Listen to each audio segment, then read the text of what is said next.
পরে আসেন বেগম খালেদা জিয়া।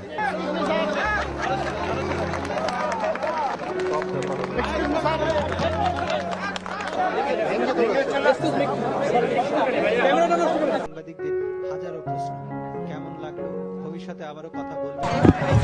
দেখা হলো, খুব ভালো লাগছে।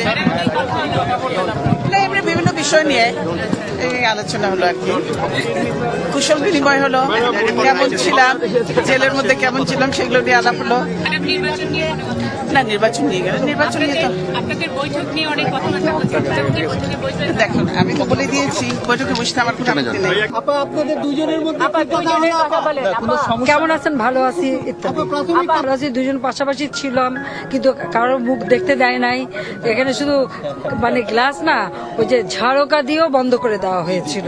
আমি যে বিল্ডিং এ ছিলাম ওখান থেকে খাবার রান্না হতো জেলখানার, এবং ওনার বাড়িতে সবসময় পাঠানো হতো।